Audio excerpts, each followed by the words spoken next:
आज का टॉपिक गरीबी एवं दोनों में देख लेते हैं विकासात्मक मुद्दे तथा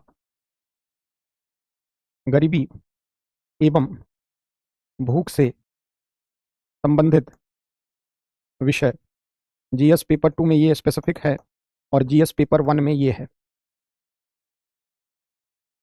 आइए कि सबका नाम याद रहेगा, निकाल कर दूंगा। धर्मेंद्र से उसको पॉलिटी से जोड़ करके पूछ रहा है, सोसाइटी से इंटरडिसिप्लिनरी अप्रोच से प्रश्न पूछे जा रहे हैं, जहां अर्थव्यवस्था और सामाजिक न्याय और राज्य व्यवस्था, सामाजिक न्याय और भारतीय समाज, है ना। तो बड़ा ही डायनेमिक तरह से प्रश्न को बना रहा है। ऐसा नहीं कि बहुत कठिन है, अगर आपका कंसेप्ट क्लियर है तो आराम से आप कर सकते हैं, है ना। चलिए ठीक है, अनिशा पढ़ो। निर्धनता और कुपोषण एक विषाक्त चक्र का निर्माण करते हैं जो मानव पूंजी निर्माण पर प्रतिकूल प्रभाव डाल रहा है। इस चक्र को तोड़ने के लिए क्या कदम उठाए जा सकते हैं? 2024 150 शब्द 10 मार्क्स का सवाल है ना। आइए प्रतिभा। तो क्या कहता है कि जो पॉवर्टी है और माल नरिशमेंट है, कुपोषण है, यह एक विषाक्त चक्र का निर्माण करता है ना। गरीबी के कारण व्यक्ति को प्रॉपर डाइट नहीं मिल पाता है, भोजन की कमी रहती है, उसके शारीरिक मानसिक विकास प्रॉपर नहीं होता है। उसके कारण क्या होता है कि जो मानव पूंजी निर्माण है ना, ह्यूमन कैपिटल फॉर्मेशन, आप पढ़े थे ना, मानव पूंजी क्या है, मानव संसाधन विकास क्या है, सब पढ़ाया है। तो कह रहा है कि उसके कारण उस पर प्रतिकूल प्रभाव पड़ रहा है ना। इस चक्र को तोड़ने के लिए क्या कदम उठाए जा सकते हैं? दूसरा सवाल देखिए यहां पर पॉलिटी और जस्टिस को, यहां पर इकोनॉमिक्स और सोशल जस्टिस को मिलाकर सवाल था। यहां देखिए, कल्याणकारी योजनाओं के अतिरिक्त भारत को गरीबों और समाज के वंचित वर्गों की सेवा के लिए मुद्रास्फीति और बेरोजगारी के कुशल प्रबंधन की आवश्यकता है। अब जब तक इन्फ्लेशन को इकोनॉमिक्स में आप नहीं समझेंगे, है ना, ये प्रश्न का जवाब नहीं देंगे। देखिए पूछ क्या रहा है, क्या कह रहा है कि कल्याणकारी योजना खाली चला देने से कुछ नहीं होगा। अगर गरीब और समाज के वंचित वर्गों की सेवा करनी है तो इन्फ्लेशन को चेक करना होगा, बेरोजगारी का कुशल प्रबंधन करना होगा, है ना। हर साल महंगाई बढ़ती जा रही है। व्यक्ति की आय अगर 500 रुपया है रोज की, अगर हो भी गई तो महंगाई इतनी बढ़ रही है कि उस 500 रुपया उसके लिए सफिशिएंट नहीं है। तो कैसे हम मुद्रास्फीति को चेक कर सकते हैं, उस पर बहुत हद तक कंट्रोल कर सकते हैं, और बेरोजगारी के लिए कैसे कुशल प्रबंधन करना है, स्किल आधारित एजुकेशन वगैरह। बिल्कुल व्यवहारिक सवाल पूछता है बच्चों, है ना, समझ आधारित, बिल्कुल इकोनॉमी से रिलेट करके, है ना। देखिए अगला सवाल, क्या लैंगिक असमानता, गरीबी और कुपोषण के दुष्चक्र को महिलाओं के स्वयं सहायता समूह को सूक्ष्म वित्त प्रदान करके तोड़ा जा सकता है? स्वयं सहायता समूह आपने पढ़ा है गवर्नेंस में, सेल्फ हेल्प ग्रुप क्या है? 10-20 लोगों का एक समूह है जो आर्थिक सशक्तिकरण के उद्देश्य बनाया गया। अब प्रश्न क्या है देखिए, कहता है लैंगिक असमानता, गरीबी और कुपोषण ये दुष्चक्र को तोड़ने के लिए स्वयं सहायता समूह को माइक्रो फाइनेंस क्रेडिट प्रदान करके तोड़ा जा सकता है। अगर स्वयं सहायता समूह पर आप फोकस करेंगे, उससे महिलाओं की आर्थिक इनकम उनकी बढ़ेगी, और अगर इनकम बढ़ेगी तो कहीं ना कहीं डिसीजन मेकिंग में आगे बढ़ेंगी, जेंडर इनइक्वालिटी कमेगा, गरीबी दूर होगी और बेहतर पोषण युक्त भोजन कर पाएंगी। तो प्रश्न को बस कोरिलेट करके देखा, सवाल सिर्फ गरीबी से नहीं बल्कि इकोनॉमी, पॉलिटी, जस्टिस, गवर्नेंस सबको मिलाकर सवाल बना रहा है ना। सोधारण स्पष्ट कीजिए। 2021 का सवाल है, 10 अंक का।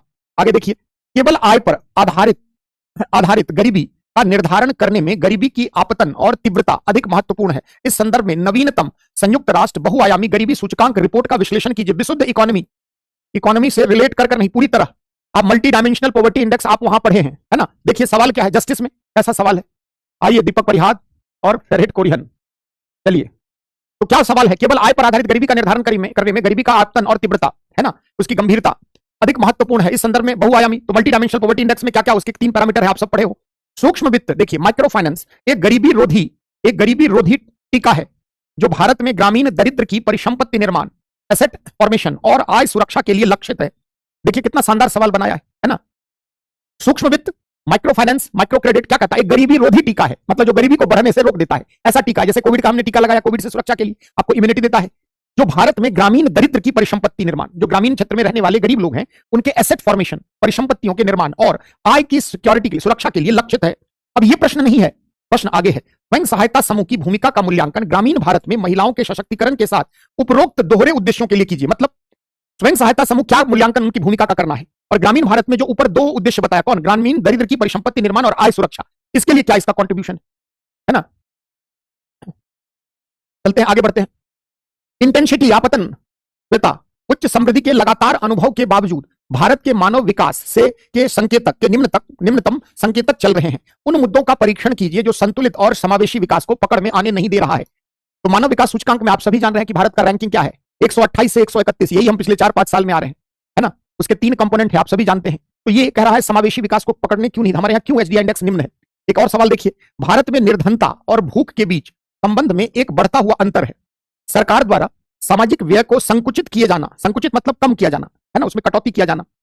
इंक्लूसिव ग्रोथ, समावेशी विकास, इंक्लूसिव, कोमल भाटेजा, निर्धनों को अपने खाद्य बजट को निचोड़ते हुए खाद्येतर अत्यावश्यक मदों पर अधिक व्यय करने के लिए मजबूर कर विशुद्ध इकोनॉमी से उठा रहा है सवाल जस्टिस में। तो गरीबी एक ऐसा डायनेमिक टॉपिक है ना, जब तक आपने इकोनॉमिक्स में गरीबी अच्छे से नहीं पढ़ा है, जस्टिस में आप नहीं कर पाएंगे, है ना। और कोई जस्टिस का शिक्षक इकोनॉमी तो आपको पढ़ाएगा नहीं, है ना। देखिए क्या कह रहा है कि निर्धनता और भूख के बीच संबंध में एक बढ़ता हुआ अंतर है। सरकार द्वारा क्या कर रही है, सरकार सामाजिक व्यय को संकुचित कर रही है, आर्थिक क्षेत्र में अधिक और सामाजिक कल्याणकारी योजनाओं का व्यय को क्या कर रही है, निचोड़ कम कर रही है। निर्धनों को अपने खाद्य बजट को निचोड़ते हुए खाद्येतर अत्यावश्यक मदों पर अधिक व्यय करने के लिए सरकार क्या कर रही है, आपको चावल गेहूं अनाज सब कुछ दे रही है पीडीएस के जरिए जो निर्धन लोग हैं। लेकिन क्या सिर्फ अनाज दे देने से गरीबी दूर हो जाएगी? शिक्षा महंगी होती जा रही है, स्वास्थ्य सेवाएं महंगी होती जा रही है, लाइवलीहुड से रिलेटेड अन्य कमोडिटी अन्य चीजें क्या है, महंगी होती जा रही है।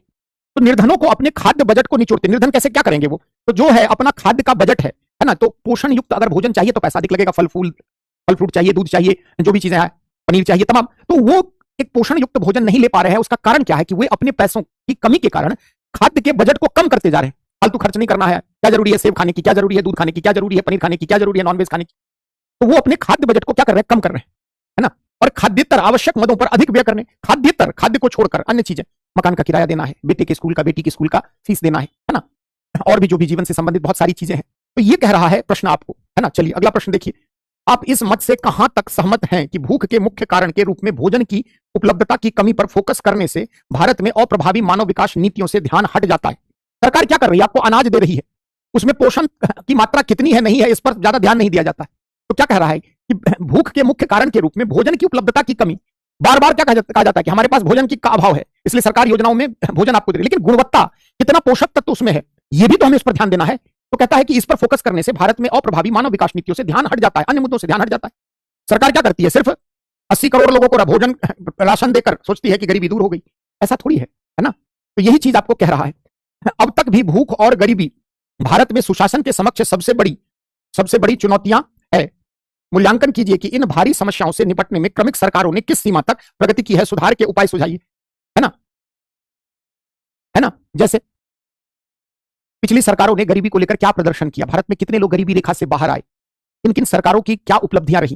जैसे 2005-6 से 2015-16 के बीच में हमारे यहाँ लगभग 27 करोड़ से अधिक लोग क्या गरीबी रेखा से बाहर आ गए, ये तो बड़ी अचीवमेंट है ना। तो क्या कह रहा है कि जो पिछली सरकारें हैं उन्होंने गरीबी के निदान के लिए जो भी काम किया है उसकी उपलब्धियां क्रमिक सरकारों की किस सीमा तक, तो पिछले 2-3 दशकों में क्या रहा है उपलब्धियां गरीबी को कम करने में, कितने लोगों को आपने गरीबी रेखा से बाहर किया है। तो ये सब मुद्दे इसमें रखे गए हैं। तो देखा प्रश्न, मैंने सभी लगभग प्रश्न ला दिया है। प्रश्न से आपको आइडिया लगेगा कि गरीबी आपके पास बहुत मैटर है, पढ़ने का हमारा अप्रोच क्या होना चाहिए। देखो अप्रोच यहां पर आपको, गरीबी कोई पढ़ाता नहीं है टीचर, है ना, वो इकोनॉमिक्स में अलग चीज है। समझ लीजिए, भारत में निर्धनता न्यूनीकरण का मतलब कम करना, है ना, घटाना कार्यक्रम तब तक केवल दर्शनीय वस्तु बने रहेंगे जब तक उन्हें राजनीतिक इच्छा शक्ति का सहारा नहीं मिलता। और अधिकतर सवाल बताए बच्चों कहां से पूछ रहा है, अधिकतर सवाल इकोनॉमिक सर्वे अगर आप पढ़ेंगे ना तो उसमें जो सर्वे के अंतर्गत एनालिसिस है वहां से प्रश्न को उठा रहा है। 3-4 साल के सवाल को मैंने सर्वे के लाइन से बनते हुए यहां पर रखा है, देखा है ना। तो जब भी आप तैयारी करते हैं, है ना, तो थोड़ा आर्थिक समीक्षा पढ़िए, आर्थिक सर्वेक्षण पढ़िए, हर साल आने ही वाला है ना। तो उसमें जो मानव संसाधन विकास, सामाजिक क्षेत्र व्यय, सरकार का ओवरऑल मूल्यांकन, उस रिपोर्ट में जितनी बातें गंभीरता से लिखी रहती है उनमें से कई प्रश्नों को वहां से उठाकर बना दिया जाता है ना। आइए, हाँ आजाद कई लोगों ने कह दिया, मैं बता दूंगा आज, हाँ आजाद मिल जाएगा। चलो, तो क्या कह रहा है देखो कि भारत में निर्धनता न्यूनीकरण मतलब कम करने से संबंधित कार्यक्रम तब तक क्या रहेगा, केवल दर्शनीय वस्तु, बस नाम का दिखाने के लिए, जब तक उन्हें दृढ़ राजनीतिक इच्छा शक्ति का सहारा नहीं मिलता। भारत में प्रमुख निर्धनता न्यूनीकरण कार्यक्रम के निष्पादन के संदर्भ में चर्चा कीजिए। हर सरकार क्या करती है, लोक लुभावन कार्यक्रम चलाती है पॉपुलिस्ट मेजर के तहत अपनी लोकप्रियता को बढ़ाने के लिए, है ना। और सरकार की राजनीतिक इच्छा शक्ति अगर नहीं रहेगी तो गरीबी का निवारण, आजादी से लेकर अब तक गरीबी निवारण में ही हर सरकारों ने प्रयास किया है। तो सरकार की अगर दृढ़ इच्छा शक्ति रहेगी तो क्या किया जाएगा, है ना, कहीं ना कहीं गरीबी का निवारण बहुत हद तक संभव है। लेकिन सच्चाई क्या है कि हर सरकारें गरीबी कम करने के लिए कार्यक्रम बनाती है परंतु उसका इफेक्टिव क्रियान्वयन नहीं हो पाता है ना। यद्यपि भारत में निर्धनता के अनेक विभिन्न प्राकलन मतलब एस्टिमेट किए गए हैं, तथापि सभी समय गुजरने के साथ निर्धनता स्तरों में कमी आने का संकेत देते हैं। क्या आप सहमत हैं? अलग अलग रंगराजन समिति, तेंदुलकर समिति, लकड़ावाला समिति, इतने अलग अलग एस्टिमेट किया गया है, प्लानिंग कमीशन की समिति, नीति आयोग की, तो ये सब क्या कर रही है ना। तो कहता है कि भारत में निर्धनता के अनेक विभिन्न एस्टिमेशन किए गए हैं, एस्टिमेट किया गया कितना परसेंट बीपीएल के नीचे है, कितना क्या है, तथापि सभी समय गुजरने के साथ निर्धनता स्तरों में कमी आने का संकेत देते हैं। बिल्कुल, क्या आप सहमत हैं? शहरी और ग्रामीण निर्धनता संकेतकों का उल्लेख के साथ समालोचनात्मक परीक्षण कीजिए। विशुद्ध अर्थव्यवस्था का प्रश्न, है ना जी। देखिए मैंने क्या कहा आपको, यहां पर इकोनॉमिक्स का क्लास जो है, इकोनॉमिक्स का जो बच्चे क्लास किए होंगे उनको बहुत मदद मिलेगी, और जो नए बच्चे हैं घबराना नहीं, आपको डिटेल पढ़ाया जाएगा, है ना। तो देखो कैसा सवाल पूछ रहा है, और ये सवाल पेपर 3 का नहीं लेकर आया हूं मैं उठाकर, ध्यान रखना, ये जस्टिस का है सवाल। और आप सभी जानते हो कि पॉलिटी में गरीबी तो नहीं है, आईआर में तो है नहीं, गवर्नेंस में है नहीं, सामाजिक न्याय में टॉपिक है, तो अगर पेपर 2 का सवाल है तो जस्टिस का ही होगा, है ना। तो कई सवाल जो है विशुद्ध अर्थशास्त्र से उठाकर रखे गए, इसलिए कंसेप्चुअल क्लैरिटी आप इकोनॉमिक्स में जो अगर आपने पढ़ी है वो आपकी यहां पर नीडेड है, उसकी आवश्यकता है, वरना आप गरीबी के कई सवाल बहुत स्टैंडर्ड के हैं, है ना। चलिए स्टार्ट करते हैं, ओवरऑल गरीबी का एक बनाते हैं स्ट्रक्चर। पॉवर्टी, निर्धनता,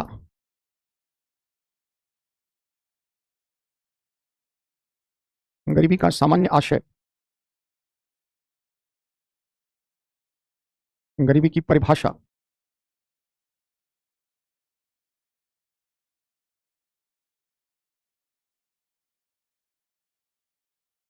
गरीबी के प्रकार,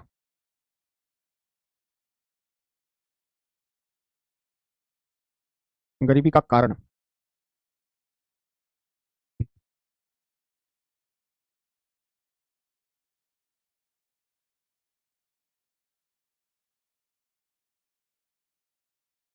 आइए ममता और अंजलि, सबका स्वागत है भाई, इतना लेट से मत जुड़ो।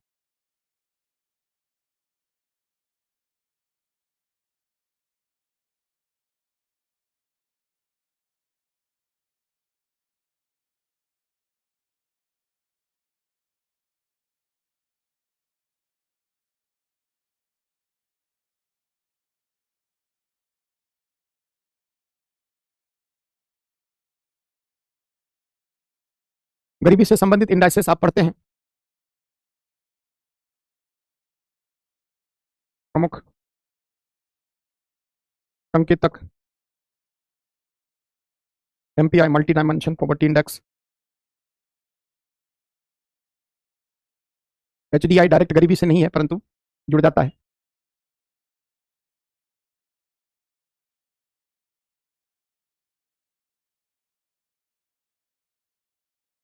गरीबी का परिणाम,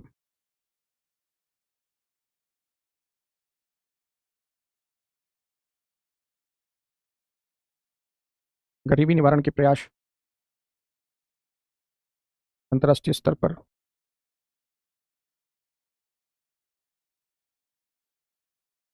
भारत सरकार द्वारा,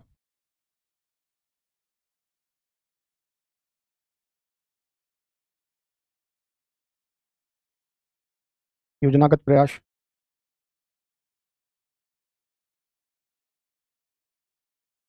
कार्यक्रम आधारित प्रयास, उपलब्धियां,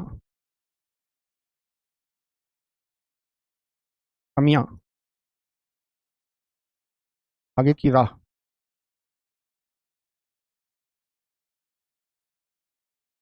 एमपीआई और HDI multi dimensional poverty index और ह्यूमन डेवलपमेंट इंडेक्स।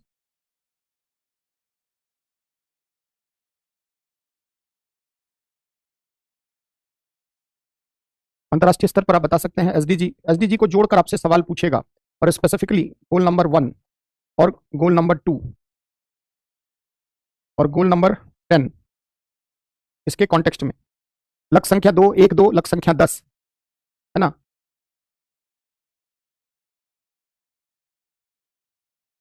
कुछ गरीबी से संबंधित आपको ऑक्सफैम की रिपोर्ट से रिलेट करके पूछ सकता है, गरीबी से संबंधित ग्लोबल हंगर इंडेक्स को रिलेट करके पूछ सकता है प्रश्न, ध्यान रखना। जैसे कुछ जो प्रश्न पूछे जाते हैं वो पॉवर्टी को रिलेट कर सकता है किससे, ऑक्सफैम की रिपोर्ट से। एचडीआई इंडेक्स में भारत के प्रदर्शन से, यही सब कर रहा है, भारत के प्रदर्शन से MPI multi dimensional poverty index के साथ जोड़कर नीति आयोग द्वारा विकसित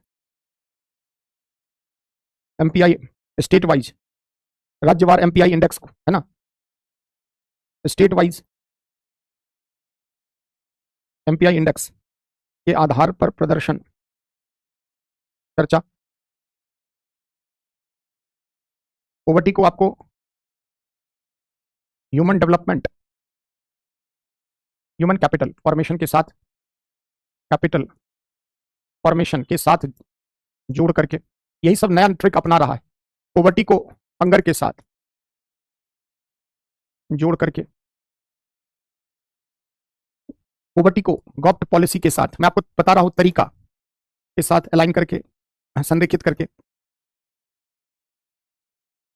पॉवर्टी को वेलफेयर प्रोग्राम के साथ अलाइन करके सवाल पूछ रहा है, संरेखित करके। अगर पॉलिटी के कॉन्टेक्स्ट में जाएगा तो लोक कल्याणकारी राज्य की अवधारणा के साथ, लोक कल्याणकारी राज्य की अवधारणा के साथ अलाइन करके, संबद्ध करके, संरेखित करके। है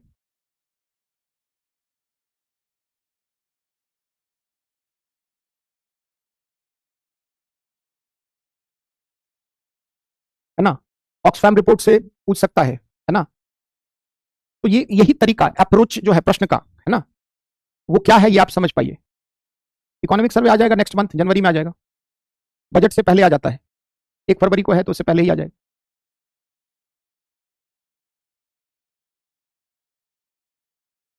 अब यूपीएससी ये थोड़ी पूछेगा गरीबी की परिभाषा दें, गरीबी के प्रकार बताएं, तो वो गरीबी को जोड़ रहा है गवर्नेंस के साथ, एनजीओ के साथ, सेल्फ हेल्प ग्रुप के साथ, है ना। तो गरीबी प्लस स्वयं सहायता समूह, गरीबी plus NGO, role of NGO. ये मैं आपको बता रहा हूं कि आप तैयारी करेंगे तो इन डायमेंशन के साथ, है ना, तो आपको पकड़ने में क्वेश्चन को मदद मिलेगी।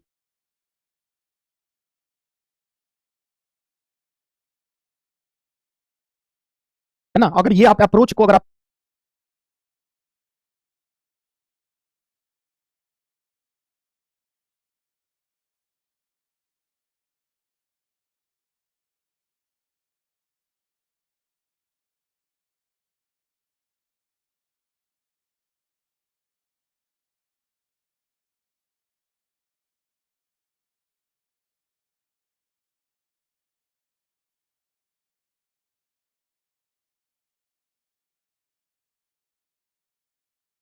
पकड़ लिया है तो आप क्वेश्चन कर सकते हैं आराम से। हेल्थ इशू को रिलेट करके आपको प्रश्न बना सकता है ना, स्वास्थ्य संबंधित पहलू, हेल्थ रिलेटेड इश्यूज के साथ, है ना। जैसे भारत में बाल मृत्यु दर की अधिकता को गरीबी के साथ जोड़कर, पोषण के स्तर के साथ जोड़कर, है ना, यही कर रहा है बच्चों। गरीबी ऐसा नहीं है कि मतलब यूपीएससी कोई नया काम कर रहा है, बस वो चीजों को क्लब करके आपसे सवाल पूछ रहा है, क्योंकि उन्हें भी पता है कि गरीबी पर पढ़कर आप गरीब हो चुके हैं, है ना। लिख लिया है। संरेखित करना मतलब अलाइन करना, उसके साथ संबद्ध करके, जोड़ करके, है ना। चलिए, जो इतिहास में पढ़ते आए हैं, गरीबी का परिभाषा आशय तेजी से देखते हैं। गरीबी के निर्धारण के कुछ अंतरराष्ट्रीय स्तर, वो भी मानदंड भी देख लेंगे। गरीबी का कारण, गरीबी का अंतरराष्ट्रीय निर्धारण, मापदंड, है ना।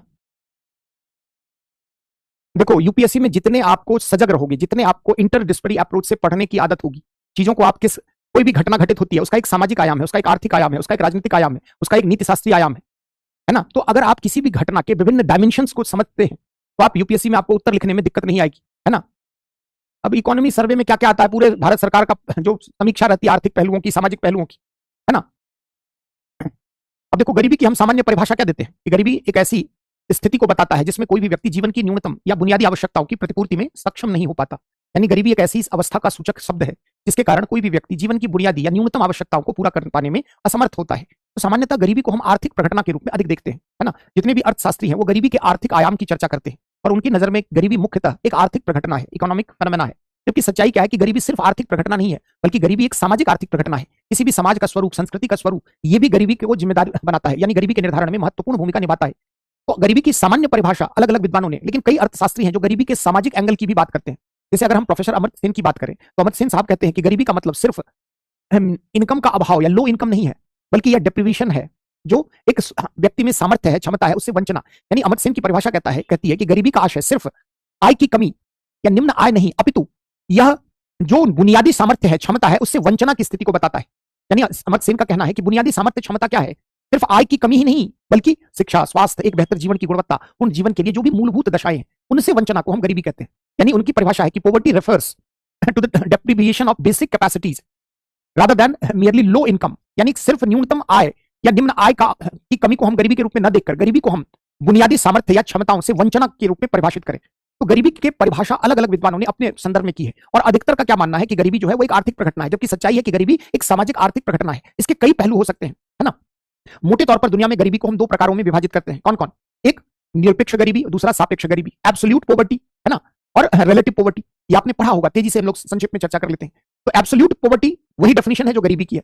यानी जितने भी विकासशील या तीसरी दुनिया के देश हैं उनमें पॉवर्टी को डिफाइन करने के लिए हम एब्सोल्यूट पॉवर्टी के आधार पर स्केल डेवलप करते हैं, है ना। यानी जो अप्रोच है खास करके विकासशील या तीसरी दुनिया के देश में, हम वहां पर गरीबी को निरपेक्ष गरीबी के रूप में देखते हैं। मतलब जहां जीवन की न्यूनतम बुनियादी सुविधाओं का अभाव है, उसको पूरा करने में व्यक्ति असमर्थ है ना। कई जगह जो है इसको हम न्यूट्रिशनल अप्रोच के आधार पर देखते हैं कि भोजन में कैलोरी 2400 कैलोरी ग्रामीण क्षेत्र में 2100 शहरी क्षेत्र में। तो ये गरीबी को देखने के निर्धारण के सरकार के स्तर पर अप्रोच है। विकसित और विकासशील या तीसरी दुनिया के देशों में अलग अलग अप्रोच है। जो डेवलप्ड कंट्री है वह रिलेटिव पॉवर्टी इंडेक्स के आधार पर पॉवर्टी का आकलन किया जाता है, मेजरमेंट किया जाता है। तो सापेक्षिक गरीबी क्या है? सापेक्ष मतलब किसी दूसरे के संदर्भ में। यानी हमने क्या किया है कि एक जो है गुणवत्तापूर्ण जीवन के निर्धारण के लिए स्केल बना दिया है और उसके आधार पर कितने लोग उसको अचीव कर पाए और कितने लोग दूर हो पाए। यानी जो डेवलप्ड कंट्री है वहां पर रिलेटिव डिप्रिवेशनल अप्रोच के साथ गरीबी को देखा जाता है, सापेक्षिक गरीबी के आधार पर। मतलब कोई है समाज का जो गरीबी से ऊपर है, कहीं ना कहीं उसके पास जीवन की गुणवत्ता है, शिक्षा है, बेहतर स्वास्थ्य की दशाएं है, और उसकी तुलना में कितने लोग उसके पास हैं या दूर है। हमारे यहाँ क्या, यहाँ तो खाने के लाले हैं। तो हम सापेक्षिक गरीबी के आधार पर गरीबी के मापन के लिए गरीबी को लेकर सरकार का अप्रोच नहीं है। सिर्फ हमारी ही बात नहीं है, जितने भी तीसरी दुनिया के देश हैं, जितनी भी विकासशील अर्थव्यवस्थाएं हैं, अधिकांश में अप्रोच यही है। एब्सोल्यूट पॉवर्टी, जिसको आप परिभाषित क्या करते हैं कि जीवन की न्यूनतम बुनियादी आवश्यकता, रोटी कपड़ा मकान आम भाषा में, वो पूरा कर पाने में जो व्यक्ति असमर्थ है वही गरीब है। और कई जगह हम इसके लिए गरीबी रेखा को एक प्रमापन का आधार बनाते हैं, है ना। तो ये अलग। अरे भैया बंद करो ना कमेंट, कितना कमेंट करते हो, अंतिम दिन तो कम से कम थोड़ा शांत रह लो, है ना। थोड़ा अंतिम दिन भी तो कम से कम, यही मेरी विदाई रहेगी, रख लो। अब कमेंट ऑफ कर देना। तो जो सापेक्ष गरीबी, आप कंसेप्ट समझना है आपको। जैसे हम पॉवर्टी रिलेटेड अप्रोचेज, जैसे अगर हम देखें तो एक जो एब्सोल्यूट पॉवर्टी और न्यूट्रिशनल, है ना,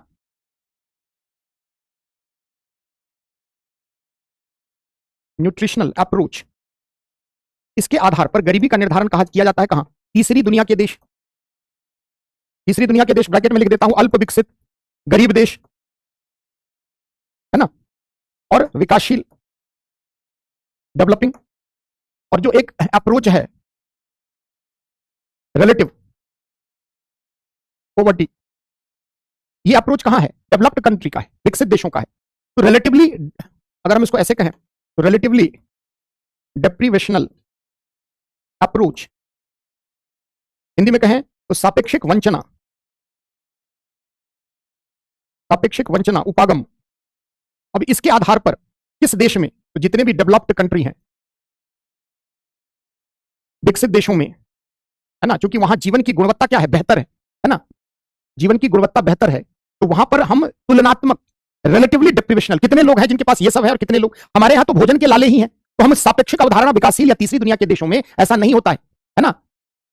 एब्सोल्यूट पॉवर्टी, निरपेक्ष गरीबी, या न्यूट्रिशनल, जो भोजन में न्यूट्रिशन है उसके आधार पर, जो कैलोरी के आधार पर आप निर्धारित करते हैं 2400 2100 वगैरह। तो ये जो है एब्सोल्यूट का मतलब होता है निरपेक्ष गरीबी, संबंधित उपागम, संबंधित उपागम। ये कहां पर है? ध्यान रखना है, तीसरी दुनिया। तो गरीबी की परिभाषा को आपको समझना है ना, कि गरीबी का मतलब सिर्फ जो है वह न्यूनतम बुनियादी सुविधाओं का अभाव नहीं है, बल्कि न्यूनतम जो क्षमता है उससे वंचना की स्थिति भी है। अगर हम यूनाइटेड नेशंस की बात करें तो वो पॉवर्टी को डिफाइन करती है इस रूप में कि सिर्फ लैक ऑफ इनकम और लाइवलीहुड से रिलेटेड प्रॉब्लम ही गरीबी नहीं है, बल्कि गरीबी का मतलब क्या है कि जो पोषण युक्त भोजन का अभाव, गुणवत्तापूर्ण शिक्षा का अभाव, सामाजिक सुरक्षा का अभाव, है ना, lack of participation in decision making, नीति निर्माण में भागीदारी का अभाव। तो गरीबी का ये एक अप्रोच आपको अलग समझना है। तो 2-3 लाइन आप नोट करिए फटाफट, देखिए। सामान्य अर्थ में गरीबी, लिखो लिखो तेजी से। सामान्य अर्थ में, सामान्य अर्थ में गरीबी को आर्थिक प्रघटना के रूप में देखते हुए, गरीबी को आर्थिक प्रघटना के रूप में देखते हुए इसे एक ऐसी दशा या स्थिति के रूप में व्याख्यायित किया जाता है। इसे एक ऐसी दशा या स्थिति के रूप में व्याख्यायित किया जाता है जिसमें कोई व्यक्ति जीवन के बुनियादी आवश्यकता, जिसमें कोई व्यक्ति जीवन की बुनियादी आवश्यकता, ब्रैकेट में रोटी कपड़ा मकान लिख लो, को पूरा कर पाने में असमर्थ होता है। रोटी कपड़ा मकान को पूरा कर पाने में असमर्थ होता है। देखिए, सामान्यतः अर्थशास्त्रियों द्वारा गरीबी को के आर्थिक पक्ष पर अधिक बल देते हुए, गरीबी के आर्थिक पक्ष पर बल देते हुए इसे व्याख्यायित करने का प्रयास किया गया है। जबकि जबकि गरीबी सिर्फ आर्थिक प्रघटना मात्र न होकर जबकि गरीबी सिर्फ आर्थिक प्रघटना मात्र न होकर एक सामाजिक, आर्थिक एवं राजनीतिक न्याय की भी मांग है कि सबको जीवन की गुणवत्ता मिले, है ना। आर्थिक प्रघटना मात्र न होकर एक सामाजिक, आर्थिक एवं राजनीतिक पहलुओं से संबद्ध प्रघटना है। सामाजिक, आर्थिक, राजनीतिक पहलुओं से संबद्ध प्रघटना है। जैसे जब आप पॉलिटी में पढ़ते हैं तो राज्य क्या करता है? वितरण मूलक न्याय, डिस्ट्रीब्यूटिव जस्टिस।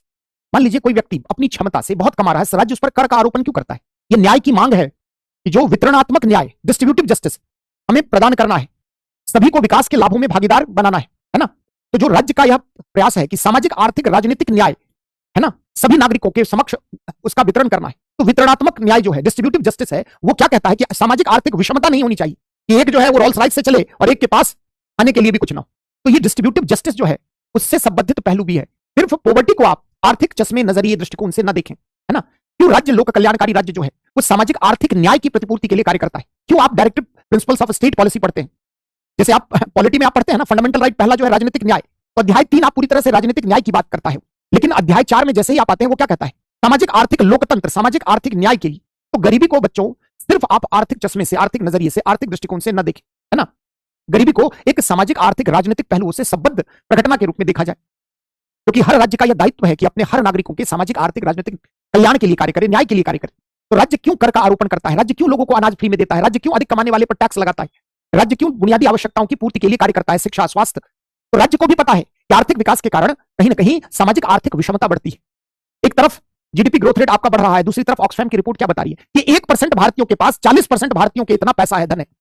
सोचिए कि कितनी बड़ी सोशियो इकोनॉमिक इनइक्वालिटी एग्जिस्ट हमारे देश में कर रही है कि मुट्ठी भर लोग, 1% लोगों के पास 4% जो है, 40% लोगों के इतना सामर्थ्य है, संसाधन। तो सामाजिक, आर्थिक विषमता को कम करना, एक गुणवत्तापूर्ण गरिमामय जीवन, संविधान आपका कहता है, एक डिग्निफाइड लाइफ, एक गरिमा से युक्त जीवन प्रदान करना राज्य का यह दायित्व है। तो राज्य सामाजिक, आर्थिक न्याय की प्रतिपूर्ति के लिए काम क्यों करता है? राज्य को भी पता है कि जैसे जैसे पूंजीवादी आर्थिक प्रणाली, मुक्त बाजार प्रणाली का विकास होगा तो मुट्ठी भर पूंजीपतियों का आय, संपत्ति, परिनिर्माण क्षमता बढ़ेगी। और ये सिर्फ हमारे देश में नहीं, दुनिया के हर देश में। तो राज्य आर्थिक न्याय के साथ साथ सामाजिक न्याय के लिए, सामाजिक क्षेत्र व्यय के लिए काम करता है, शिक्षा के लिए, स्वास्थ्य के लिए, सामाजिक सुरक्षा के लिए, सामाजिक सहायता के लिए, क्षमता निर्माण के लिए। तो राज्य का यह दायित्व है कि सामाजिक, आर्थिक न्याय प्रदान करना। तो गरीबी को हम सिर्फ कहां देखते हैं? इकोनॉमिक पर्सपेक्टिव में। जबकि सच्चाई क्या है कि गरीबी जो है वो न्याय की भी मांग है। जीवन जीने का अधिकार सिर्फ अमीरों को नहीं है, गरीबों को भी है। सिर्फ क्षमतावान लोगों को नहीं है, वैसे भी लोग जो असमर्थ है, जो वंचित है, उनके लिए भी एक बेहतर जीवन की गुणवत्ता सुनिश्चित करना यह राज्य का दायित्व है। तो गरीबी का अप्रोच को आपको समझना है। क्यों सरकार जो है गरीबी पर इतना पैसा खर्च करती है, लोग कल्याणकारी। कई बार हम सरकार की आलोचना कर देते हैं कि 80 करोड़ लोगों को मुफ्त में अनाज दे रही। ये राज्य जो भी कार्य कर रही है वो हमारे संविधान सम्मत, संविधान में वर्णित आदर्श और लक्ष्य के अनुरूप है। पैराग्राफ चेंज करके लिखिए। अमर्त्य सेन के अनुसार गरीबी सिर्फ आय की कमी से संबद्ध न होकर, गरीबी सिर्फ आय की कमी से संबद्ध न होकर बुनियादी क्षमताओं से वंचना को प्रदर्शित करता है। बुनियादी क्षमताओं से वंचना को प्रदर्शित करता है। गरीबी को सिर्फ बुनियादी आवश्यकताओं के अभाव के रूप में, गरीबी को सिर्फ बुनियादी आवश्यकताओं के अभाव के रूप में न देखा जाए, अपितु इसे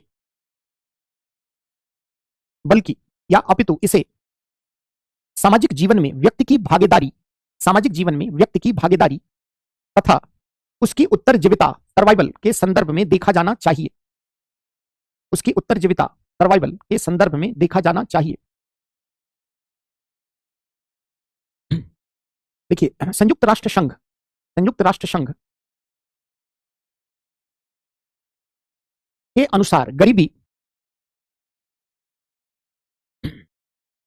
आय के अभाव तथा एक सतत जीवन निर्वाह के अवसरों के अभाव को व्यक्त करता है। सस्टेनेबल लाइवलीहुड, सतत जीवन निर्वाह के अवसरों के अभाव को प्रदर्शित करता है। गरीबी में मुख्य रूप से निम्न पहलू सम्मिलित हैं। पहला, शिक्षा स्वास्थ्य एवं स्वच्छता संबंधित सीमित पहुंच। शिक्षा स्वास्थ्य स्वच्छता से संबंधित सीमित पहुंच। पोषण युक्त भोजन का अभाव। पोषण युक्त भोजन का अभाव। सामाजिक भेदभाव वंचना। सामाजिक भेदभाव वंचना बहिष्कार आदि। नीति निर्माण में भागीदारी का अभाव। नीति निर्माण में भागीदारी का अभाव। और बुनियादी सामर्थ्य से वंचना। बेसिक कैपेबिलिटीज से वंचना। तो गरीबी को लेकर एक आप इसका अर्थ समझ पाए, इसका परिभाषा है ना, प्रकार भी हमने लगभग निरपेक्ष और सापेक्ष आप समझ पाए। गरीबी को लेकर डिफाइन करने को लेकर अंतरराष्ट्रीय स्तर पर अलग अलग मापदंड रहे, है ना। जैसे आप देखिए, पहले कहा गया कि $1 से कम अगर आय है तो गरीब, बाद में उसको बढ़ा करके 1.9 किया गया, फिर 2.25, अभी $3। 2021 से अगर आप देखें तो $3 प्रति व्यक्ति की प्रतिदिन आय अगर उसे $3 से कम है तो उसको गरीब के रूप में परिभाषित। तो ये तो गरीबी का एक अंतरराष्ट्रीय मापदंड है ना। चलते हैं सीधे, हम आते हैं गरीबी के कारण। आइए, जस्टिस से रिलेटेड क्या कारण आप बता सकते हैं? कुछ सब्सटैंशियल कारण बताओ, कॉमन बहुत सारी बातें हैं, क्या क्या कारण बता सकते हैं? सबसे बड़ा कारण क्या है गरीबी का? जनसंख्या की अधिकता हमारे देश में गरीबी का एक बड़ा कारण है।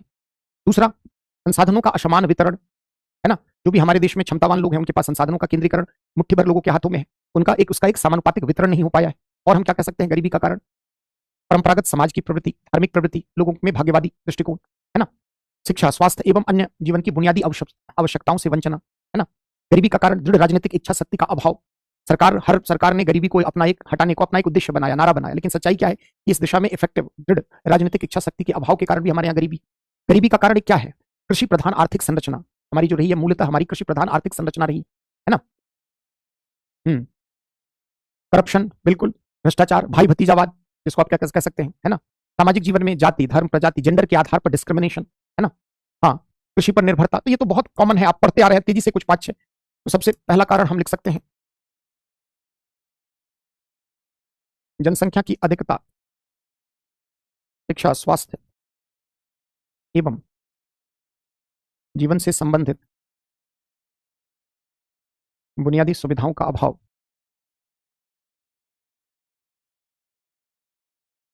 संसाधनों का असमान वितरण।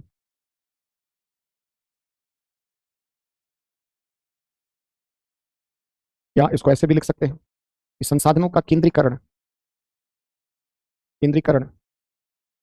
मुट्ठी भर पूंजीपतियों के हाथों में।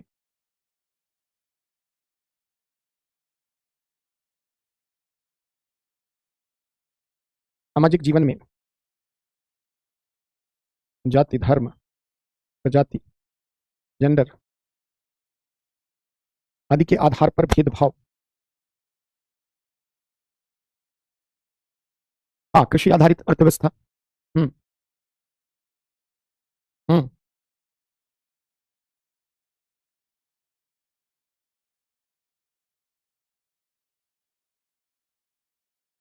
अंशु, आईफोन लेने की तीव्र इच्छा, बहुत सुंदर। हम्म नाम सब जो रखा गया है। जलवायु परिवर्तन, बिल्कुल। तो सामाजिक जीवन में जाति, धर्म। अगला लिखो, वितरणात्मक या वितरण मूलक न्याय प्रदान करने के स्तर पर राज्य की असफलता।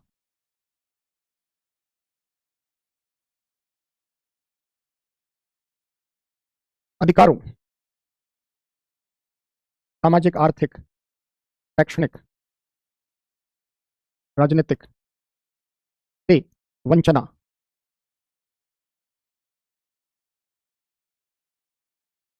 समाज की परंपरावादी, भाग्यवादी प्रवृत्ति,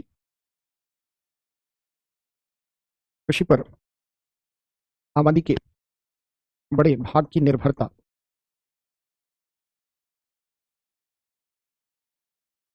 दृढ़ राजनीतिक इच्छा शक्ति का अभाव। काफी है। हम्म काफी है, आप सब भी बहुत जानते हैं ना, मोटे तौर पर।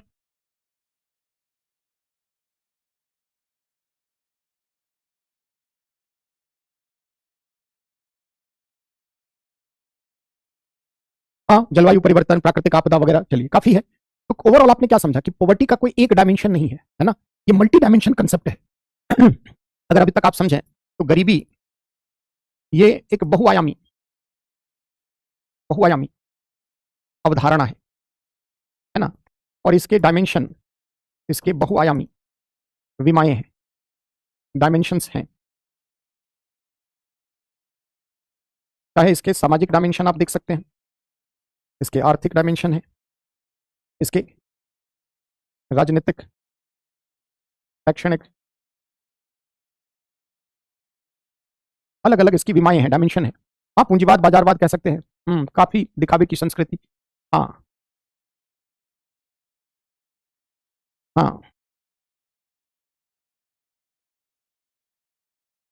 सांस्कृतिक भी डायमेंशन है, धर्म वर्म के कारण भी इसके। अब देखो, बीमाओं को अगर समझोगे तो सरकार जो कार्यक्रम चलाती है, कई बार कार्यक्रम आर्थिक संदर्भ में, कार्यक्रम बहुआयामी नहीं है ना, इस कारण।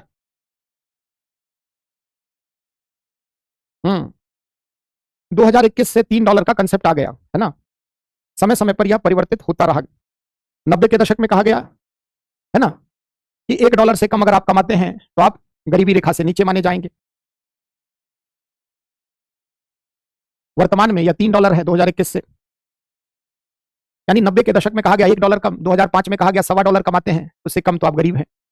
बाद में 2015 में उसको संशोधित करके 1.9 कर दिया गया, फिर उसको संशोधित करके आगे 2.25 किया गया, और वर्तमान में हाँ $3 2021 से उससे कम, मतलब 9 या 27, ₹270 अगर रोज आप नहीं कमा पाते हैं तो आप गरीब है ना। ₹270 को गुना कर दो 30 दिन में, तो लगभग ₹8100 महीना अगर आप नहीं कमा पाते हैं तो आप गरीब हैं भारत के रुपए के संदर्भ में। और डॉलर रुपया का तो हिसाब समझ ही रहे हो, क्या पता कल को ये 90 और ना बढ़ जाए।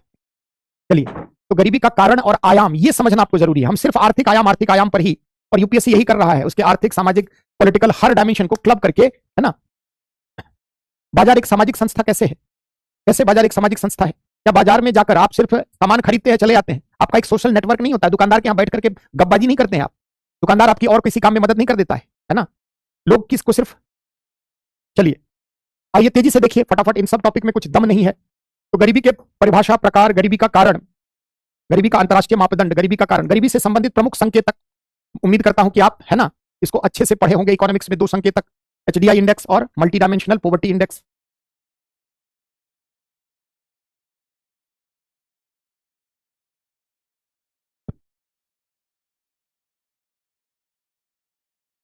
तो एचडीआई इंडेक्स तेजी से बस चर्चा कर देता हूं, ह्यूमन डेवलपमेंट इंडेक्स।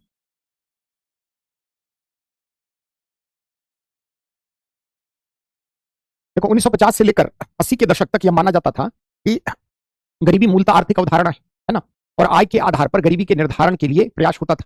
90 के दशक में पाकिस्तानी अर्थशास्त्री महबूबुल हक और अमर्त्य सेन के संयुक्त प्रयास से एक स्केल डेवलप किया गया, इंडेक्स डेवलप किया गया, जो कहता है कि गरीबी को सिर्फ हम आर्थिक पक्षों में तक सीमित नहीं रखें, है ना, बल्कि यह देखें कि किसी व्यक्ति को, जो आप कह रहे हो कि गरीबी रेखा से बाहर आ गया, तो उसके जीवन की गुणवत्ता कैसी है, उसमें क्या बदलाव आया, और उसके आधार पर जो है गरीबी, बंद कर दो कमेंट यार, बंद करो, बहुत हो गया, अति कर दिया आज, बंद कर दो, है ना। यानी 90 के दशक तक अगर आप देखें, 80 के दशक तक सिर्फ गरीबी को आर्थिक पक्षों पर ध्यान केंद्रित कर उसको डिफाइन किया गया। यानी गरीबी के अन्य डायमेंशन भी हैं, इसको पहली बार अंतरराष्ट्रीय मंच पर महबूबुल हक पाकिस्तानी अर्थशास्त्री और अमर्त्य सेन ने रखा, और उन्होंने एक हेल्थ, एजुकेशन और क्वालिटी ऑफ लाइफ या एक डिसेंट स्टैंडर्ड ऑफ लिविंग के आधार पर इसको डिफाइन किया। तो एचडीआई में आप मोटे तौर पर यही पढ़ते हैं, एजुकेशन, हेल्थ और डिसेंट स्टैंडर्ड ऑफ लिविंग। एक गुणवत्तापूर्ण जीवन जीने के लिए कई चीजें आपको चाहिए, और इन सब आधारों पर स्केल को डेवलप किया गया, इस इंडेक्स को डेवलप किया गया, है ना। इस जो कितनी साल स्कूली शिक्षा ली गई या नहीं ली गई, है ना, जीवन प्रत्याशा, हेल्दी लाइफ में जीवन प्रत्याशा कितनी है, हेल्थ में खास करके लाइफ एक्सपेक्टेंसी पर जीवन प्रत्याशा कैसी है, जीवन की गुणवत्ता व प्रत्याशा, और शिक्षा, कितने स्कूल वर्ष तक स्कूल गए या नहीं गए, है ना, कितने स्कूलिंग ईयर का मीन क्या रहा, माध्य मतलब कितना ओवरऑल। तो ये सब डेवलप किया गया एचडीआई इंडेक्स। आगे चलकर इसी को संशोधित करके यूएनडीपी के द्वारा 2010 से एमपीआई इंडेक्स को डेवलप किया गया, है ना। कौन कौन? Multi dimensional poverty index, MPI. बस ये आपने वहां पढ़ा होगा, जो लोग नहीं पढ़े वहां डिटेल पढ़ेंगे, बस यहां मैं संक्षेप में चर्चा कर देता हूं। मल्टी डायमेंशनल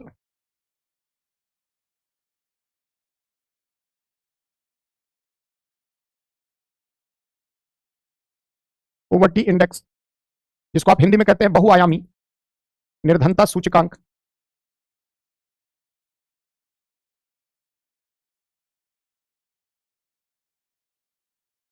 दो 2010 से यूएनडीपी के द्वारा प्रमोट किया जा रहा है। इसमें की इंडिकेटर्स कौन कौन है?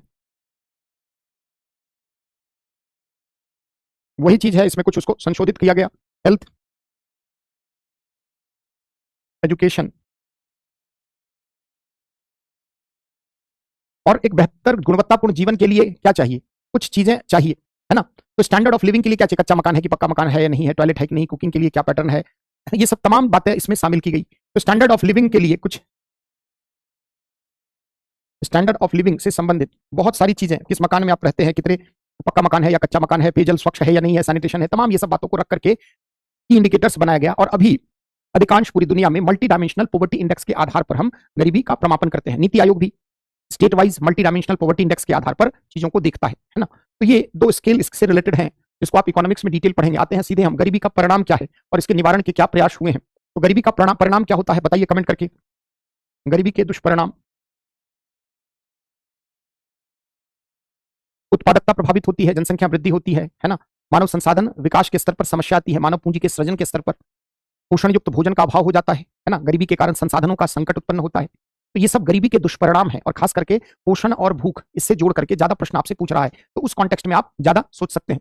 तो गरीबी के दुष्परिणाम में हम सबसे क्या कह सकते हैं? पहला, संसाधनों का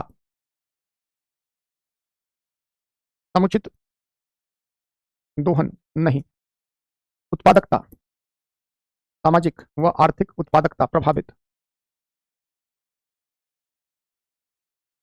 मानव संसाधन विकास एवं मानव पूंजी निर्माण के स्तर पर समस्या, भूखमरी की स्थिति, बेरोजगारी, पोषण युक्त भोजन का अभाव,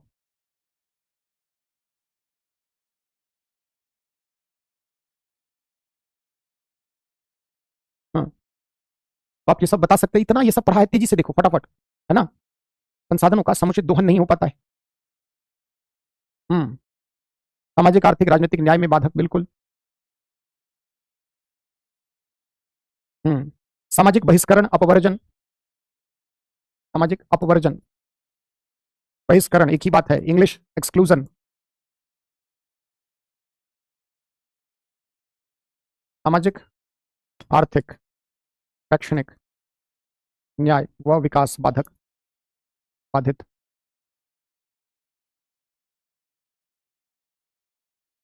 प्रतिभाओं को उचित सम्मान नहीं,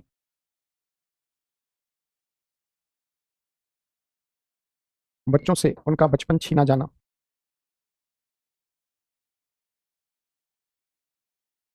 चलिए काफी है दुष्परिणाम, है ना। प्रतिभाओं को उचित सम्मान नहीं,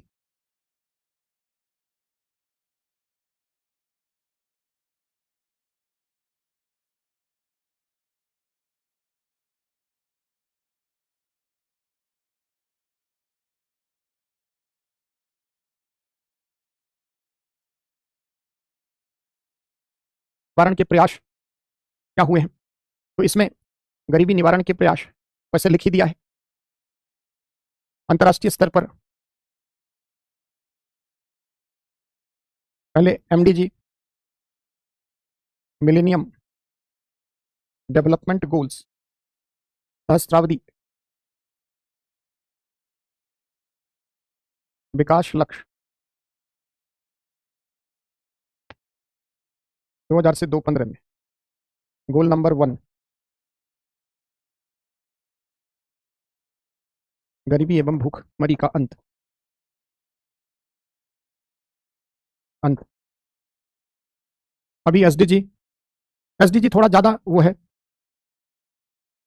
sustainable development goal, goal number 1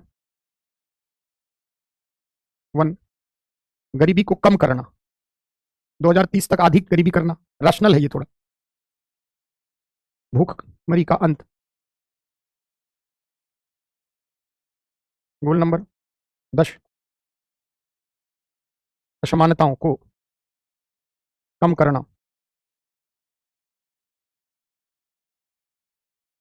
और इसके अंतर्गत सामाजिक और आर्थिक दोनों हैं, सामाजिक और आर्थिक असमानता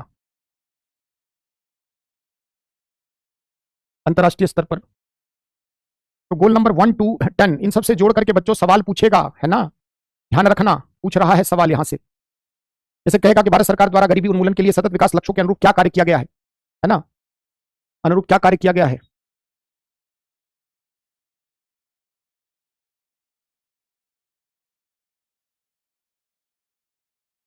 कल का लेक्चर के लिए मैसेज मिल चुका है ना।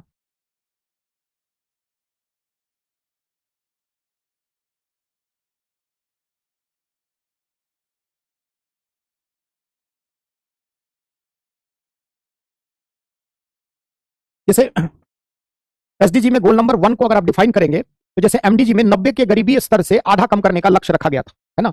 और एसडीजी के गोल नंबर 1 में 2030 तक जो गरीबी है ना, खास करके एक्सट्रीम पॉवर्टी जो है, अत्यंत गरीबी जो है, उसको दूर करना है पूर्ण रूप से। और जो भी राष्ट्र का अपना मापदंड है उससे आधा करना है ना। भारत के स्तर पर प्रयास क्या हुआ है, भारत सरकार द्वारा प्रयास, तो योजनागत प्रयास इकोनॉमिक्स में आप पढ़ चुके हैं लोकेश सर से। 5वीं योजना का क्या नारा था, 6ठी का क्या था, फला क्या था, सब पढ़ चुके हैं आप। योजनागत प्रयास, है ना, किन किन पंचवर्षीय योजना में क्या क्या किया गया, गरीबी हटाओ किसका नारा था, वगैरह वगैरह। आप ऑलरेडी इसको आप डिटेल पढ़ेंगे, लिख देता हूं, अर्थव्यवस्था की क्लास में, अर्थव्यवस्था की क्लास की कक्षा में, है ना। जिन लोगों ने पढ़ा है उनको पता होगा, जो लोग नए बच्चे आगे पढ़ोगे घबराना मत। कार्यक्रम आधारित, अब आप बताइए कौन कौन से कार्यक्रम है। कार्यक्रम आधारित प्रयास, सरकार गरीबी दूर करते करते खुद गरीब हो गई, आजादी से लेकर अब तक। हाँ, ऋषि सर पढ़ाएंगे या जो भी सर पढ़ाएंगे, है ना। हाँ, अच्छी बात, जिन लोगों ने पढ़ लिया उनको दिक्कत ही नहीं है, ठीक है। हाँ,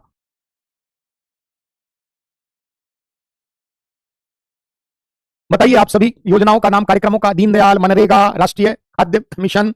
कुछ एक्ट बनाइए, कौन कौन से कानून बनाए गए गरीबी निवारण हेतु। जैसे मनरेगा एक्ट के जरिए आया, तो संवैधानिक या विधिक प्रयास भी पूछ दे तो आप बता सकते हैं। संवैधानिक प्रयास में आप डीपीएसपी लिख कर आ जाएंगे, काम हो जाएगा, है ना।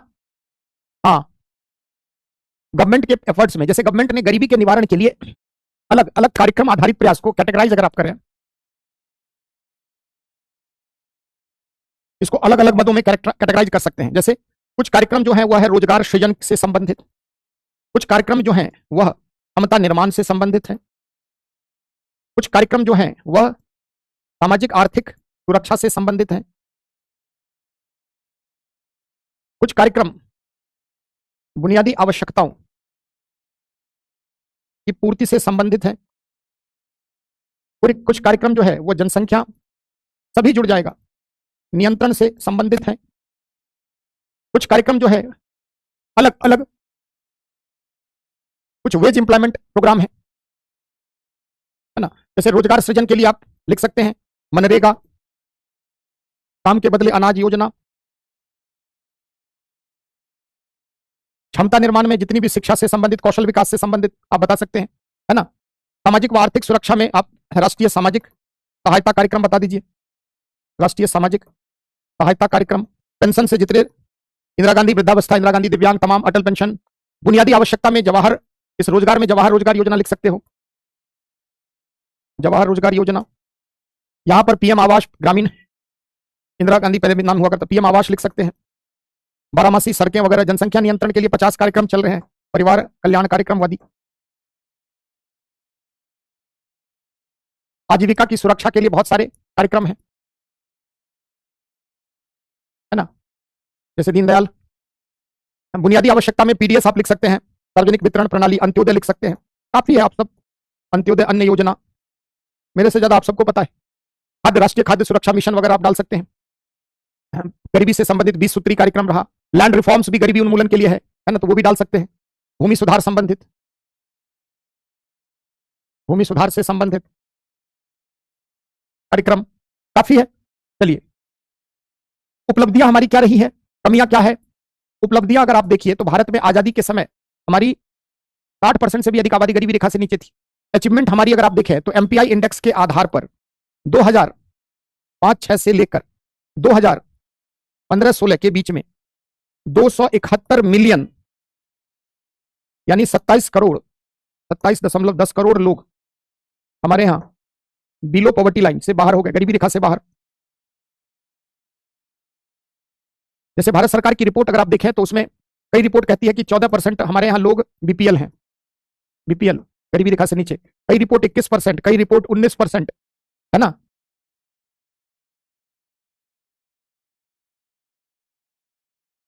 हाँ, मनरेगा कार्यक्रम का अचीवमेंट फेलियर्स कुछ राज्यों में अच्छा रहा है, कुछ राज्यों में, तो ये सब आप बता सकते हैं। कमियां अभी भी क्या है हमारे कार्यक्रम के स्तर पर? व्याप्त भ्रष्टाचार, वास्तविक लाभार्थी गरीब कौन है उसकी पहचान, है ना, करना कठिन, है ना।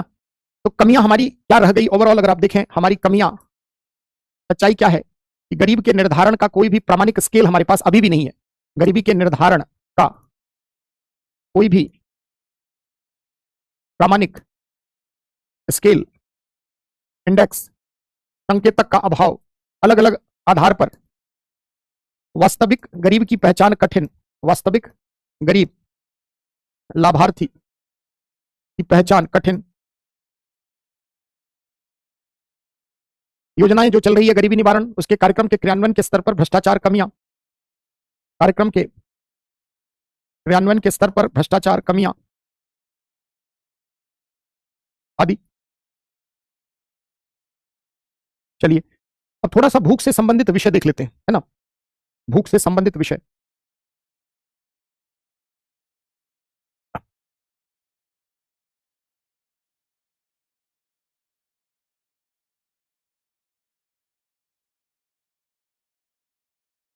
भूख या भूखमरी की परिभाषा,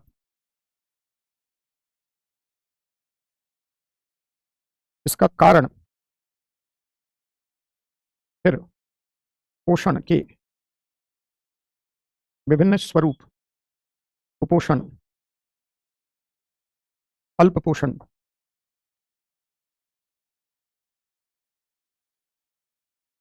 दोनों एक ही है, कुपोषण या अल्प पोषण।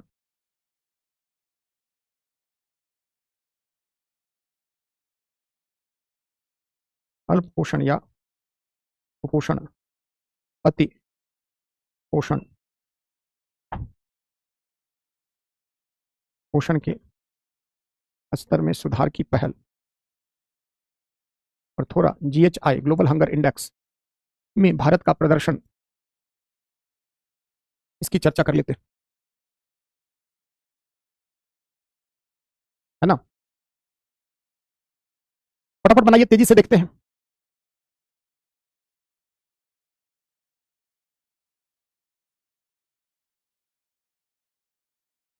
हो जाएगा, क्या है घबरा रहे हो, इसमें आधा पता ही है तुम्हें।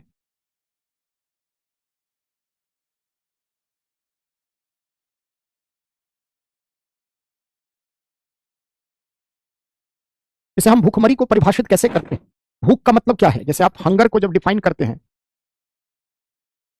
भूख का मतलब क्या? सिर्फ भोजन का अभाव भूख को नहीं बताता है ना, कि भूखमरी या भूख का मतलब सिर्फ पोषक तत्व, भोजन का अभाव नहीं है, बल्कि भोजन में पोषक तत्वों का अभाव, है ना। तो भूख की परिभाषा के स्तर पर ही समस्या है। प्राय हम भूख को कैसे डिफाइन करते हैं कि भोजन का अभाव, है ना।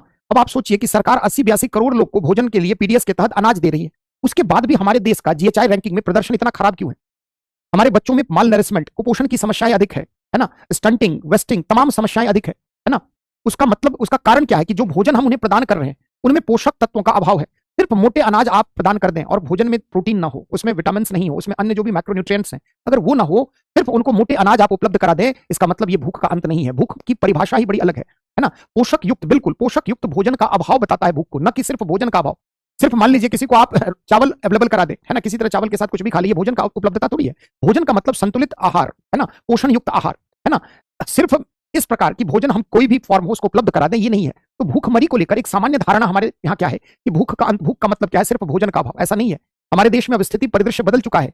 लगभग जितने गरीब हैं सबको कहीं ना कहीं सार्वजनिक वितरण प्रणाली या सरकार की योजनाओं से कम भोजन की सुरक्षा मिल रही है, लेकिन उस भोजन में पोषक कितना, तत्व कितना है, यह बात चर्चा का है ना।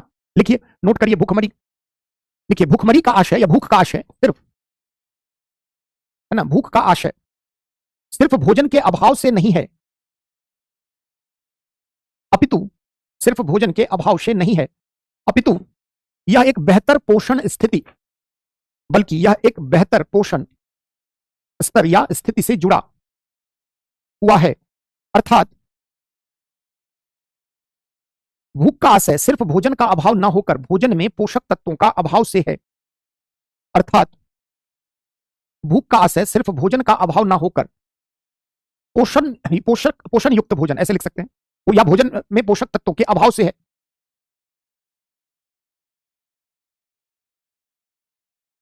भूखमरी के कारण क्या है? पहला कारण तो आप समझ गए। जैसे अगर हम भूखमरी को डिफाइन करें तो एक कह सकते हैं दीर्घकालिक भूख, एक को कह सकते हैं क्षणिक, और तीसरा छिपी हुई भूख। दीर्घकालिक भूख के अंतर्गत हम कोई भी व्यक्ति जो लंबे समय तक पोषक युक्त भोजन के अभाव की स्थिति को बताता है।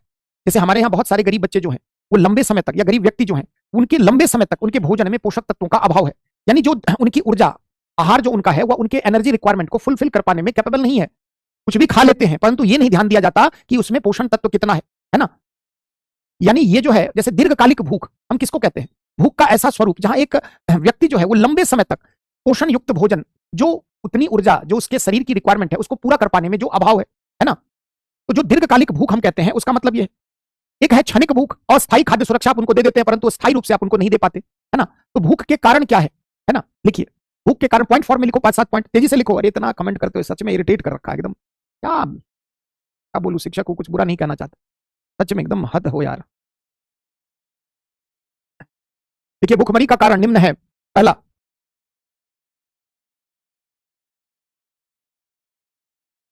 देखिए गरीबी की प्रभावी उपस्थिति, गरीबी की प्रभावी उपस्थिति,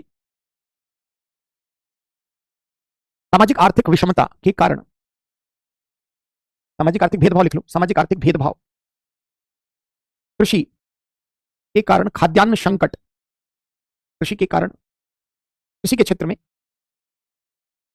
परिस्थितिजन्य कारणों से खाद्यान्न संकट, कृषि के क्षेत्र में परिस्थितिजन्य कारणों से खाद्य संकट, जैसे जलवायु संवेदनशीलता, जलवायु संवेदनशीलता। छिपी का मतलब क्या हुआ कि भोजन लेने के बाद उसमें जरूरी विटामिन मिनरल्स नहीं है। लिखिए अगला भूखमरी का कारण, लिखिए भूख के निवारण हेतु मोटे अनाजों की उपलब्धता पर अधिक बल, मोटे अनाजों की उपलब्धता पर अधिक बल।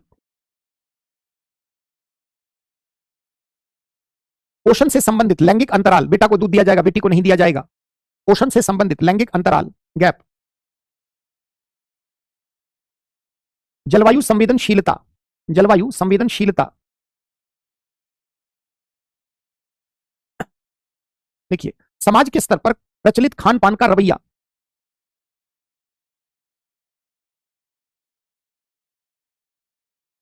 देखिए सरकारी योजनाओं के स्तर पर व्याप्त भ्रष्टाचार। ये समझे, समाज के स्तर पर प्रचलित खान पान का रवैया। जैसे आप देखेंगे कई राज्यों में जब तक व्यक्ति बीमार ना हो उसके घर में फल खरीद कर नहीं आता है।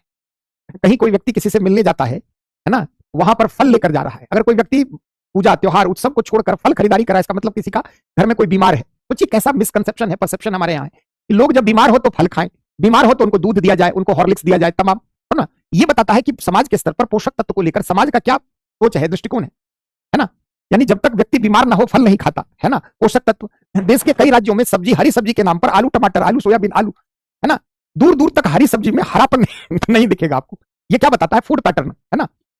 तो कई बार मोटे अनाजों पर अधिक निर्भरता, है ना। कई राज्यों के खान पान में है तो आप देखेंगे वहां चावल दाल का प्रचलन है, सिर्फ दाल चावल हो गया, सब्जी की आवश्यकता नहीं है। ये अलग अलग स्टेट के पार्ट पर है ना। अब चलते हैं थोड़ा सा इससे संबंधित, तो हंगर भूख का कारण आप बता सकते हैं। जैसे पोषण के विभिन्न स्वरूप, अल्प पोषण और कुपोषण, सॉरी अल्प पोषण और अति पोषण।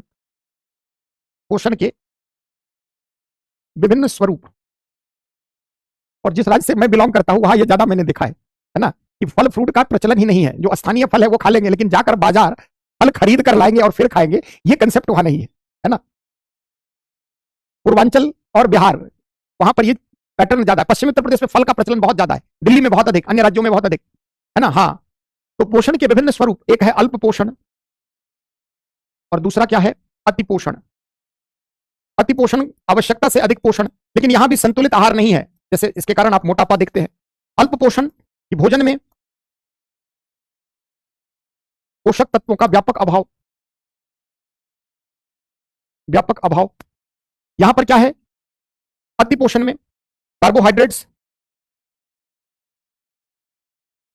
वसा, प्रोटीन पर का पर अधिक बल।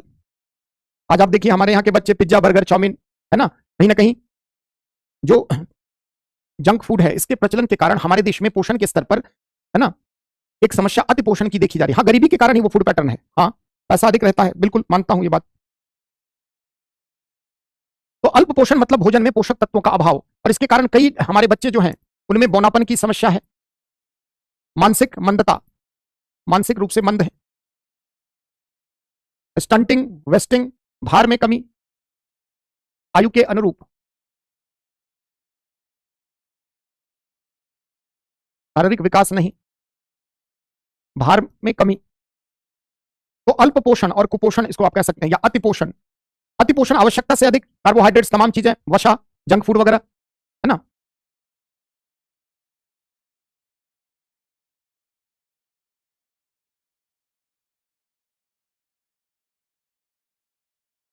अब जैसे थोड़ा सा हम लोग विश्व भूख सूचकांक के बारे में चर्चा कर लेते हैं, और उसमें भारत का प्रदर्शन खराब क्यों हो, यहीं से आप उसको कोरिलेट कर सकते हैं।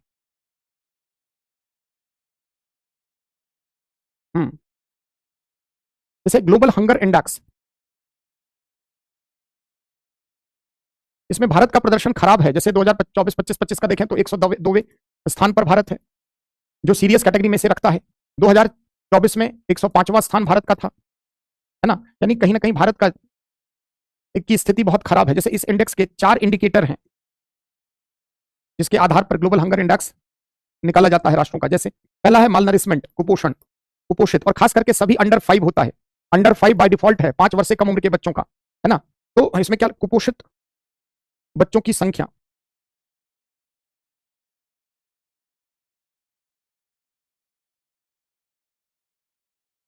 Child stunting, child wasting, TMR, शिशु मृत्यु दर,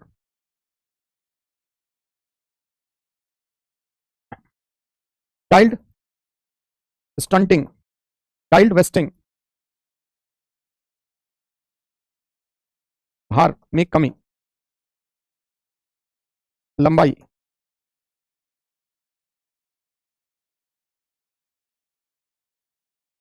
बस खाली इसकी चर्चा कर देंगे, कुछ ज्यादा नहीं है, बस संक्षेप में। अब कारण अब आप खुद समझ जाएंगे भारत का प्रदर्शन खराब क्यों है ना। तो हमारे यहाँ भोजन में पोषक तत्वों का अभाव है, सरकार के स्तर पर बहुत सारी समस्याएं हैं, तो ये सब आप बता सकते हैं। ये सभी अंडर 5 है, ध्यान रखना। 5 वर्ष से कम उम्र के कुपोषित बच्चों की संख्या, 5 वर्ष से कम उम्र के मरने वाले बच्चों की संख्या, चाइल्ड स्टंटिंग, आयु के अनुपात में उनका लंबाई कितना कम है या ज्यादा है, चाइल्ड वेस्टिंग, उनका वजन जितना होना चाहिए उतना है या नहीं।